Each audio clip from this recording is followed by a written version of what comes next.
Welcome to Entrepreneurs Conquering the World, how to build a global audience and profit from it. With your host, Carmen Ring. Hello everyone, welcome to Entrepreneurs Conquering the World. I am your host, Carmen Ring. Today I have with me a very successful business person, Cynthia DeLorenzi. Cynthia, welcome to our show. Thank you, I am delighted to be here. Cynthia is an international speaker, panel moderator, social media expert, and author. In 2006, she was chosen by the Washington Business Journal as one of the top 25 women who mean business. Her organization, Success in the City, has been featured in numerous business magazines as well as on TV. But I'm going to let her tell us more about herself, her business, and her career, how she got where she is today. Once again, Cynthia, welcome. Tell us more about you and your career. Thank you, Carmen. I'm delighted to be here. I am a person who has always been intrigued by technology, opportunity, at the unconventional, at innovation, and how you tie all of these things together. I always found throughout my life that being a woman offered unique opportunities and challenges. And so what I found is that having the opportunity to step outside the things where we normally tend to see women, I always wanted to do the things where women were not necessarily so prevalent. And for me, stepping into technology was a great place to do that. Because what happens when we have more women involved in fields like technology, and we talk about STEM, science, technology, engineering, math today, it's a great opportunity to step out and really be heard and explore things in a new way. Because one thing I find is if we have all of the same people looking at all of the same things, we sometimes lose opportunity, and bringing new ideas and fresh eyes and fresh approaches and new experiences to it helps us discover something we would never have thought of. So that's one thing I love. So I've always been fascinated by what we could do with technology. It helps us reach an audience in a broader way than ever before. When I moved to Washington, D.C. in 2002 to take over my brother's IT company who passed away, I took over an internet company that was an internet service provider, much like what AOL was at the time. And it was all these young, innovative entrepreneurs looking at new ideas. So that's where I really had an opportunity to say, how can we tell the story of technology in a unique way and use it in a way we hadn't really thought about before? And from there, you took over this company and you grew it. And what happened after that? How did you get to build your organization, Success in the City? It was really a funny story, and sometimes the most unexpected things happen to us. So in 2002, I moved to take over an IT company on behalf of my family following the death of my brother. In 2004, I found that living in Washington, D.C., because I moved there from Texas, I had a vacuum. I did not have a network of friends. And friends can be critical. And I always tell people, you have to think about your network as your personal bank account. It is one of the most important assets you can ever bring to yourself in your lifetime. So please keep that in mind. Building a network, which means finding people who know you personally and professionally, can be absolutely incredibly invaluable to you. So what I found is I had met a lot of people professionally in Washington, D.C. because our company was well known and my brother's name was very well known, but I had a vacuum. I didn't have that resource of friends, and predominantly women, successful business women, who I could share my challenges with and ask them questions and resources that I needed, or I found that was missing in building and running my business. So I had a one-time networking event to say goodbye to Sex in the City. It was a joke. It was to have women understanding, I want you to come to this event, but as a friend, to talk about something improbable and something funny, because it's always tough to be a woman sometimes in unusual fields. And it got leaked to the press. We sold out. People loved it and insisted that we do it again. So I began running this organization based on the insistence of other women to help them find a path to come together, but not walk in the door saying, here's my business card. I want to make sure I've got you in my Rolodex, or you're not valuable to me, because I believe every connection is invaluable to you in your business, especially as an entrepreneur. So we said, how can we provide events which creates the opportunity to really connect on a personal basis, not first on a professional basis? And it was so successful that we were featured in the Washington Post, as the Pink Collar Network. And we really found that there was a gap that we intuitively knew about, but we never recognized an opportunity to build these connections. So that's how Success in the City got its start. And because you mentioned something very important here, which is that in a networking event or a networking situation, the personal report is very important, maybe even before the business report. Would you be able to give us a few pieces of advice on how to build this report so everybody can apply it when they go to any networking event? What's an advice you can give them so they can build rapport with the people they meet? Right. So, you know, what that is so important, because when we come to a networking event, we all have these pre-assumed expectations that I want to connect with people who will be my client or can connect me to my client. And so what happens is you're really missing an opportunity. It is really people, in this book I read once, How to Win Friends and Influence People, one of the most important things you can ever do is to sincerely get to know people. And that is to ask people something about themselves. If you do that, people will find you the most fascinating person they ever met. Not because you're talking about you, but because you ask them about themselves. Because as humans, we are all fascinated by ourselves because we don't really understand ourselves. So when people help ask the right questions and we have an opportunity to look inwardly and then share that back, we discover something about ourselves we didn't know or that we really wanted to touch on, which enriches our sense of our own personal value. When you do that, people remember you. So I think that's one of the most important tips there is to take time to sincerely ask people questions about themselves. Just like what you're doing here, it is incredibly invaluable. One of the things I do is interview people, and I love it because, one, I always tell people every single person on this planet has a story worthy of a Lifetime movie. And a Lifetime movie here in the United States is this series of films which are about people's stories in their lives, their challenges, their love affairs, whatever they are. And if you take time to ask people, I don't care if they're the person who is driving you as a chauffeur, the person who's cleaning your home or your office building, if you ask the right questions, you will find an amazing story. And when you discover that amazing story, people will find, because you cared enough, find you an invaluable person in their own lives. So look at networking not as people always go, here's my business card. Oh, you're no value to me. There's something underneath that that's so important. And people will remember you if you take the time to sincerely get to know them. Thank you so much for sharing this. I do appreciate, and I agree with you. This is the best way of connecting with people, generally caring about them. Now, you mentioned ever since you started Success in the City, it was a success. The media found out about it, and it was a great idea. But you said that before starting it, your own motivation was you wanted a group to maybe share your challenges with. You had just moved to a new place, and you were taking over a company that you knew what you were doing. You were already experienced in the field. But however, what were the challenges that you were facing in taking over a company and planning to grow it and eventually take it internationally? You know, one of the things was that we were really well known. We had a highly recognized name in Washington, D.C. However, I needed to know who knew who and who knew what, because you need a connection or route or path, just like you're driving your car. You know, you can take the long route to where you want to go, or you can take the shortest one.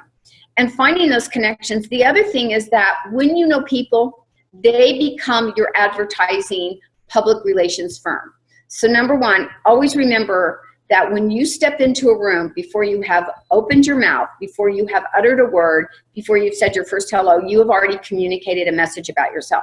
So if you're going to go to a business event and dress like a slob and not have that personal appearance and carry yourself not as a person, you know, we send out invisible messages everywhere we go. People assess us and make decisions about us before we do anything else. And I needed people who felt or had me in high enough regard that would say, oh, you have this issue, this question, this need, this technical challenge, call Cynthia DeLorenzi. Because or somebody goes, hey, have you heard about this company, or do you know this person? Well, I want people to say, wow, that is a great company. You need to work with that company. if you have this challenge, if you need web hosting or you need somebody, you're in challenges with your company internet, call this person or this company. That's why it is so important for you to be able to do that. So having a powerful network, which means people who know you and who will speak highly of you, can change the entire path of your career. And I think we kind of disregard that. We think that the message we need to bring to people is, here's my business card, here's what I can do for you, I need your business, come bring this business. Switch that around and have the people you know become your advertising public relations firm for you and your company personally. And how do you said you're gonna do this by creating a report with them. What exactly marketing tools do you use to promote your company and your association? Well, I love social media. I love social media, but people think that use social media and say, guess what I did? Hooray for me. You know, there is something you can do to really influence your followers by sharing what you think is relevant or important in your social media. Now, I tend to be a little bit of a very broad person in that I'm also an artist and a photographer. I have interest in so many different areas. So how do I begin to define myself in that way? Well, I define it by sharing the things that I think are really interesting. When I meet people like you and say, wow, look what this young woman's doing. She's sharing her ideas and innovative ideas on entrepreneurship in this unique way. I want to share that. It doesn't say, wow, look at me, I'm great. It's saying, wow, I found this really relevant. I found what this young woman's doing important. And by sharing that, I'm saying this is something you should be paying attention to too, if it's something of interest to you. So I really love to share what I'm seeing in the world around me. I love Twitter. And I always tell people you have to come to each of these social networks in a different understanding. You don't treat them the same. And you don't share the same thing on all of your networks. So this is my tips to you. Facebook is the place where you show up as a friend, where you can share glimpses inside your life of where you go. I share a lot of things that I do here in New Mexico because not many people come to New Mexico or been there, and I share the interesting, you know, like I found a rattlesnake in my backyard. I shared that. That's kind of like a friend. It's like, oh my gosh, I bent down to almost pick up the stick and it was a rattlesnake. And I shared the funny story of how my husband, who I thought was ridiculous when we moved here, bought rattlesnake boots because he's terrified of rattlesnakes, went and got his rattlesnake boots on to have this warrior fight with this rattlesnake. That's kind of interesting as a friend. And everybody's like, oh my God, a snake, we're afraid of snakes. So that's how you show up there. I never share anything on politics unless you are a politician or a political pundit, because I always tell people when people share those kind of things on those kind of channels, why would you share something on religion or politics that will immediately turn off 50% of your audience? Doesn't mean you don't have passionate opinions. We certainly all do here, especially here in the US, but keep those to yourself. You can share them with your personal friends in an intimate setting, but don't put that out there publicly. So that's where you show up there. I show up on Twitter to share because it's a short sentence that you share, stuff I think that's really relevant going on in the world.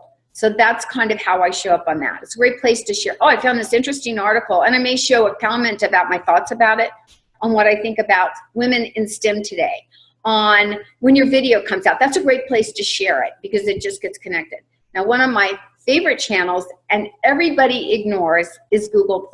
I love Google+. Now, why do I love Google+? Everybody says it's dead. Why isn't it there?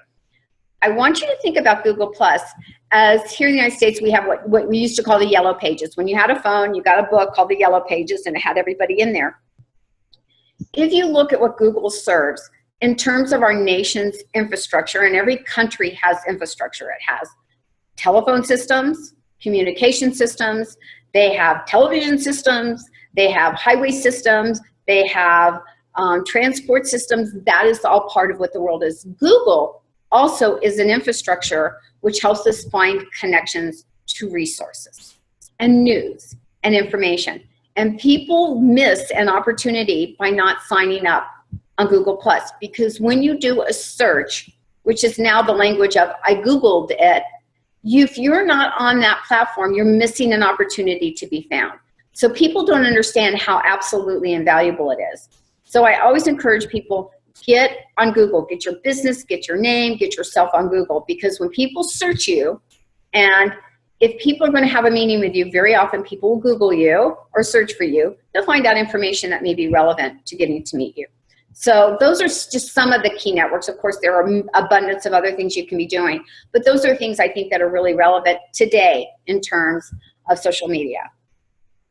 And thank you so much for sharing all this precious advice. I'm sure a lot of people are going to benefit from it, because I feel nowadays social media can be overwhelming, especially if you don't really know what you're doing. And with so many channels and so many options, it can be hard to decide which one to use and how to use them. So I really appreciate you sharing this advice with us. Now, I would like you to tell us, when you put together your networking events, how do they happen? How do they run? What's the procedure? What's the structure of them? Because I think you do a very great thing in putting them together. It's in a very unique way. So I'm sure a lot of people would like to learn from you how to do this. You know, right now we're on a little bit of a hiatus at Success in the City, because I moved from Washington, D.C. to Las Cruces, New Mexico, two highly different cultures. It's like being in two different countries, between New Mexico and Washington, D.C.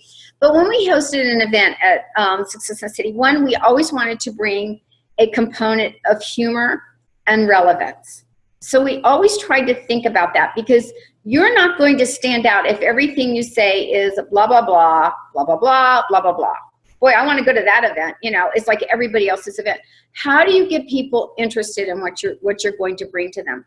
So we hosted events and it was not just for women. Men could come too, which I thought was really smart for men to come, because they're going to be with very highly successful, accomplished women. So we would host interview events. Like we hosted an event where we interviewed actual people who either were talking about cybersecurity, were actually spies, and we had an event called Spy versus Spy. And these are people who are not, at the moment, spies, but people who shared what's going on in the world of this kind of world of intelligence and what's happening there and how it was relevant, but it's relevant to Washington, D.C. So that was really interesting. We have a series called Power Up Success, one of my most favorite events. We would bring together people and share an idea of something that was really relevant, whether it was knowing about your personality, how to use humor, how to use training as a comedian to help build your business. And we would bring this, and we would have an authority who was an author or had experience doing this, do a presentation in the room about this idea and topic. Then we would come back together and break up in small groups and do an exercise or a discussion relevant to what the topic was. And then at the end of it, we would everybody come back together and share the knowledge in the room. And I love that, because it's a shortened cycle of engagement and learning, which can help us shift and move forward. So we always try to do things that were valuable, informative, and really provide an opportunity to connect not only with other people, with yourself. So that's the kind of things we try to do, because especially in the U.S. today, and you live in Washington, D.C. or California or Austin, Texas, you can go to a networking event at 7 a.m. and be networking till 11 p.m. That's not a good, sustainable life. And if all you're doing is networking, maybe you're not really building your business. So you really need to stand out, and you need to find a way that what you're doing is relevant. Otherwise, if you're just going to a place to hand out business cards, you're going to have a book of business cards and no business. That's true, and I know myself also. I often, if somebody didn't just stick in my mind, business cards. People throw business cards away every day. They just get thrown in the garbage so much, and without even remembering who the person was who gave them. So in terms of structure, I understand you have some guest speakers or some special guests that come. And how do you? I know your event caught the attention of the media right away. Do you, at this point, use, what sources do you use to promote your networking events?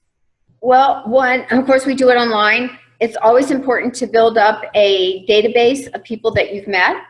And when you're building an organization, because you want to be able to go back and share information and news with people. So that was one of the first things we started doing, was building a database of people. And then we started a newsletter, but we always had it permission based, so that when you send out a news event and people did not want to receive your newsletter anymore, they just click on please take this unsubscribe. And that's reasonable, because we get so much information. It doesn't matter that I'm really interested. I have to unsubscribe, because if you look at your mailbox today, you've got so much stuff coming to you. If it's not really valuable, you can unsubscribe. So always make that possible for people. So, and then you invite people to be participants in what you're doing. Give them a place to do. We always thought it was important for people to have a place to show up, to speak up, to share their thoughts. We built a board of people and advisors who came and shared ideas with us. So that was kind of how we built it. It's interesting to see, you know, we were so successful in Washington, D.C. Immediately following after we were launched, and really within 2 years, we found a lot of other women and people were starting organizations very similar to ours, which tells you you've been really successful, but it also then begins to kind of dilute what you're trying to do. So that gave us an opportunity to step back and kind of see where we wanted to go, which is why we're making big changes to success in the city right now. We're trying to step back and bring now in this world a place to really help women achieve success. We've got big challenges in the United States and around the world for creating opportunities for women to become entrepreneurs, to grow their company, to become successful. And studies are showing us that here in the United States, to have parity, which means equal pay for equal work for everybody, that it's going to take us at least 100 years. That's too long. We need to find a way to shorten that. So I've taken this opportunity to step back and say, how can I really make a difference? And it's one thing to have events that are fun and connect people, and that's important. But when other people have stepped into that role, let them take that. We want to do the things now that will really begin to shape the world in a positive way. We see that women are being left behind, and we need to create the opportunity for them to catch up. And not only women, middle class people are being left behind, and we need to create that opportunity for people to find an avenue for entrepreneurship. It's exciting to be an entrepreneur. It's an opportunity to make a difference in a way you never could before. So that's one of the things we think is really important for us to do. And this was my next question. About your business, how do you help people in this? Is this like social media and teaching them to do networking events and all this? Is this part of what you teach or how you help them? Tell us more about how you help people who come to you. Well, one of the things I like to do, and people come, I listen to what people are looking for. And people really want to find a trusted resource for learning greater insight, because knowledge is the shortest cut there is to what you want to do. So one of the things we want to do is, number one, one of the greatest needs is technology. Women need technology. People need technology in their business. But that's great. That sounds like a really simple solution. Get technology. It's what you can do with technology. It is the understanding of how you can use that technology to shorten the cycle to success, where you should be and shouldn't be. So that's one of the things we want to do. Technology is innovating so quickly that you can barely keep up with understanding what's out there, what's gone, what's new, what's in between, and where should I be. And just because there's a lot of resources, it doesn't mean everybody needs it. So one thing I used to always tell my guys when I ran an ISP, they would come in and they would say, we did the blah, blah, blah to the infrastructure and blah, blah, blah. I said, that's really great. Now, how do we translate it in English for our customers so they understand what that really means? You can say a lot of words, but if they don't bring words that are easy to understand about the technology, it means nothing. So that's one of the things we want to do. So one of the things we want to do is help bringing a place where women can come and quickly learn if the technology they're choosing to use is right for them, how they can use it, how they can build a following, how they can develop content, all of these things in a simple, easy way to understand. We can make it complicated, but I don't think that's a good idea. So then we also want to provide knowledge. It's understanding that there are certain behaviors for leadership. How do you behave as a leader? How do you know you're a leader? If I'm a leader, does that mean I need to yell at my employees, or do I need to connect in a new, more powerful way? So that's really important. We want to have people understand emotional intelligence. You know, when we say, well, I'm intelligent, but are you emotionally intelligent? What does your personality say about you? How do you bring that to be more effective and reach people? What does your body language say? Those are all the things we need to help women understand and men understand so they can have greater success and not fall all over themselves. Sometimes we trip ourselves up. We're our own worst enemy. We think we're doing a great job, and then we find out the nuance of what we're communicating maybe is not there. So if we could do that, that's powerful. So we want to bring those great informational shortcuts for people to understand what they're doing. Another thing we want to do is find a foundation to help people who are struggling at the beginning to get their companies up and launched and going. So those are a lot of things we're working on right now. Very excited about the future. I wish I could tell you everything we're going to be doing, but it's going to be coming and it's going to be exciting.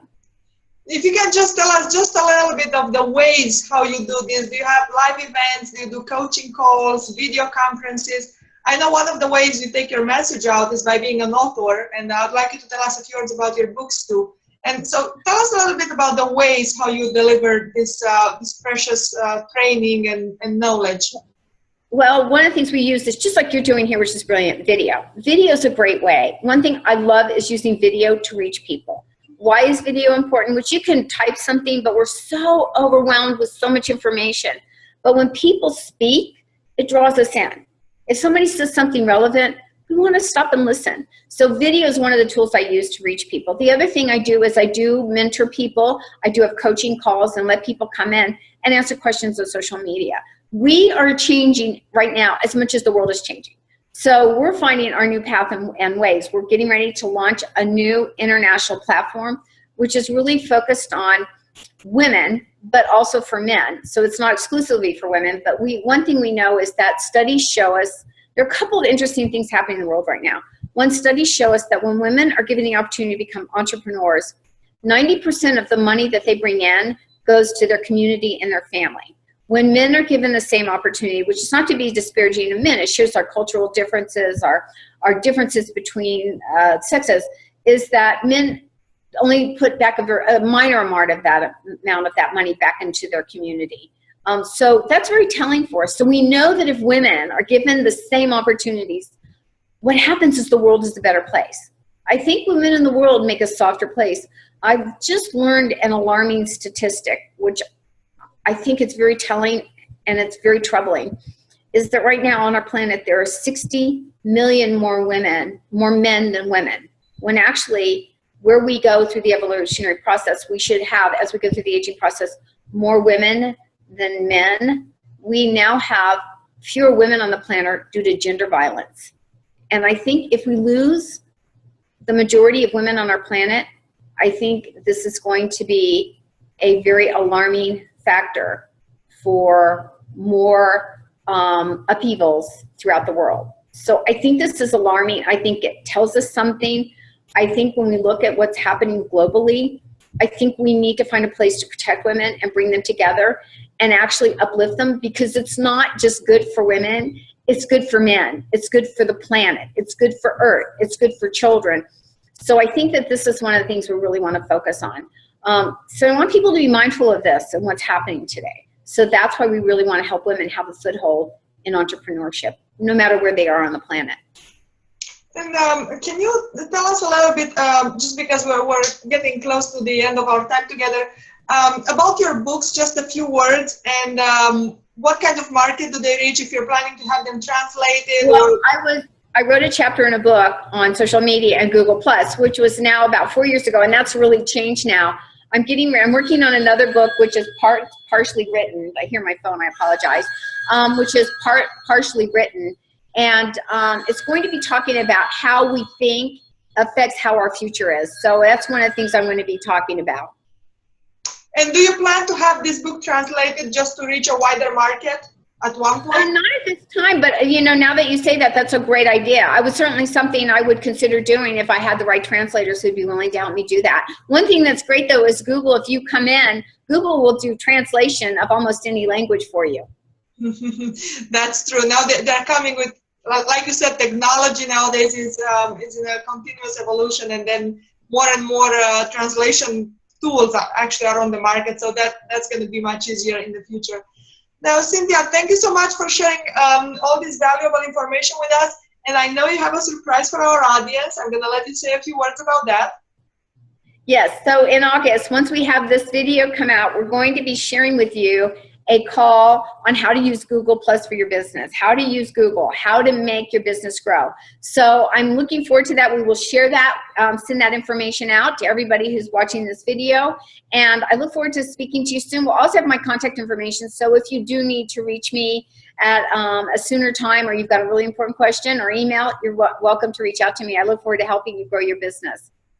Thank you so much, Cynthia, and I'm sure a lot of people are going to be on that coaching call, because you just in the few minutes that we spent here together talking about social media, you already gave some very valuable advice. So I can't even imagine what can happen in a call that's totally focused on social media, and when they have opportunities to ask questions and to get so much more information from you. Thank you so much for your generosity. Cynthia, it was a pleasure having you with us, and to all of my audience, I'll see you in our next episode. Thank you, Carmen. It's been wonderful. Thank you for watching Entrepreneurs Conquering the World with your host, Carmen Ring.